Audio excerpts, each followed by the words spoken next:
எப்பப்பெல்லாம் அண்ணன் சீமான் பெரியாரை விமர்சிக்க வராரோ உடனே இந்த பெரியார் இந்த தீக்கா அந்த திராவிடர் கழகத்தை சேர்ந்தவன் புள்ள அண்ணன் சீமானோட தாயாரை கொச்ச கொச்சையா பேசுறான்.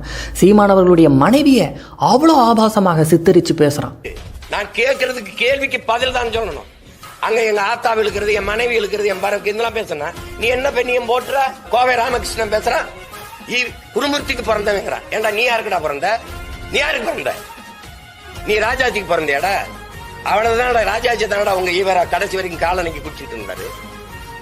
அதெல்லாம் ஒரு தனி மனித தாக்குதல் இல்லையா? நீங்க தனி மனித தாக்குதலை பத்தி பேசுறீங்க. இந்த விவாத நிகழ்ச்சியில டிவிகே சார்பா நாஞ்சில் சம்பத் பேச வராரு.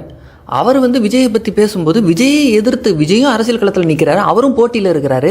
அப்போ மாற்றுன்னு நமக்கு போட்டி ஒருத்தர் நிற்கும் போது அவனை எதிர்த்து ஒரு கருத்து சொல்ல வேண்டிய தேவை இருக்குது. அப்போ ஸ்ரீதர் சொல்கிறாரு, விஜய்க்கு வர கூட்டமெல்லாம் ஓட்டா மாறாது, சன்னிலியனுக்கும் கூட்டம் வருது, நயன்தாராக்கும் கூட்டம் வருது, அதனால் இது ஓட்டா மாறாதுன்னு சொல்லிட்டா உடனே பாருங்கள் டிவிகேவை மட்டும்தான் அவங்க விமர்சிப்பாங்க, டிவிகேவை மட்டும்தான் அவங்க எதிர்ப்பாங்க அப்படின்னு ஒரு வட்டத்தை போட்டு நாம் தமிழருக்கும் டிவிகேக்கும் தாங்க போட்டி இந்த தேர்தலில் அப்படின்னு ஒரு ட்ரெண்டு செட் பண்ண பார்க்குறான்.